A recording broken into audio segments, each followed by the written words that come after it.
Today is a pivotal moment in digital advice or robo-advice for the industry, and I'm saying that not just for Australia but globally. So what you're about to see today is a world first. In the last few years it's been largely about education, and will it happen? Won't it happen? Just a very standard process of someone moving from the super phase to post-retirement phase, and in the work that we did with consumers in that position, what came out more than anything else was that the if you like, the average customer in that space didn't believe they had enough assets to justify going to see an advisor, or couldn't justify the expense of getting a full financial plan.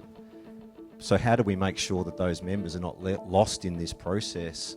And that's where we see robo-advice and being able to provide advice to a greater proportion of our membership bases is so important. This year it's almost like a light switch is being turned on in 2016, and organisations such as yourselves are now asking us, how do we make this happen?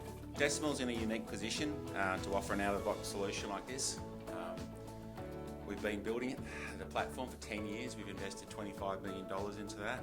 Really crucially, we had to partner with some very forward-thinking organisations such as Mercer and Q Super, and I'd just like to take a second to really give my heartfelt thanks to those organisations, because it's those kinds of forward-thinking organisations that are critical for an organisation like Decimal to get started. You do see people make incorrect decisions without the necessary advice, but it's also got to be scaled advice that is affordable for the members, and delivering that digitally in a compliant way is such an effective way to us to reach a greater level of customers than we wouldn't have been able to do before. We think of it as scaled personal advice delivered on digital platforms. So, and certainly the regulator thinks of it that way as well. That's very clear. I like to think that my part in our roles in Accenture with our clients is to think about the customer first. I think the more that we can simplify it, the more that we can make it simple for people to understand the position that they're in, to give them some insight about that position that they're in, but then most importantly, most importantly in terms of how we measure the success, is what action do they take as a result of giving them those facts and giving them those insights. So how do we move it from being a strategic topic to a compelling and low-risk offer? And that's really what we're here to talk about today, and that is the Eqilize offering. The reason why we chose Decimal was purely because it was out of the box. We are not looking to build something that is uniquely ours. We've got other things that we need to achieve, and we don't have teams of people sitting around waiting to build these for us.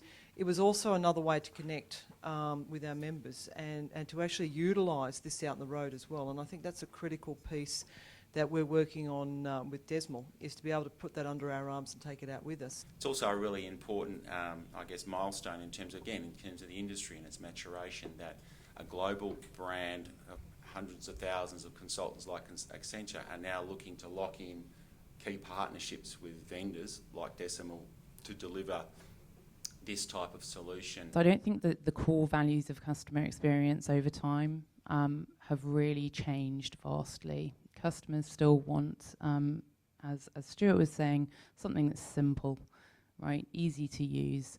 It allows them to learn as they're doing it, and allows them to be engaged and do things in their own time. With the end-to-end solution that Decimal offers, we've now got an end-to-end record of, through Click to Implement, an automated SOA production. We've now got essentially an end-to-end record of advice being provided and that advice being implemented. The notion of something being digital, whether you want to call it robo or digital, is secondary to the fact that the easy topics, the ones that you would almost incentivise many members to do wholly on their own, they're kind of easy peasy, they'll always be there. There's probably a couple of others.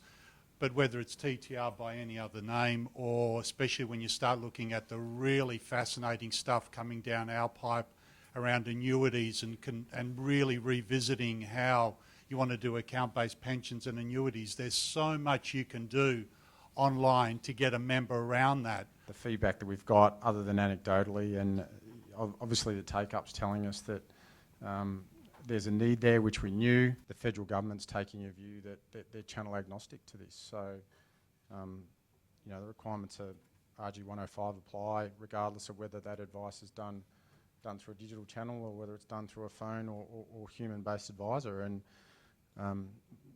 we support that wholeheartedly. So one of the things that we're very keen in making sure ASIC, and I agree with Matt, it's got to be consistent. Oh, I think it's going to continue to evolve, Luke, and we will continue to obviously partner with Decimal to work out what that next iteration is for us. As I said before, we continue to test and learn, and we're learning every day.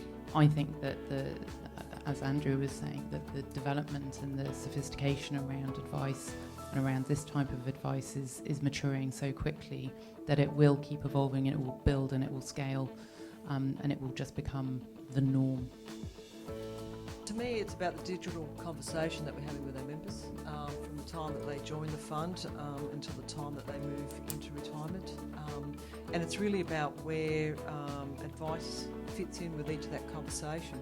And I think digital has the part of the ability to be able for us to be communicating with our members on a regular basis and be able to talk to them in very small bite sizes, and that means giving advice along the way. When we talk about a sort of a segment of one and a personal financial plan, I think we'll see an evolution where we'll have a digital solution ecosystem that meets the range of our segments' needs throughout their life cycle. That's not just a Decimal solution. It'll be a bit broader than that, and then it's a question of how we then set up our systems and our integration layers and how we all make that happen.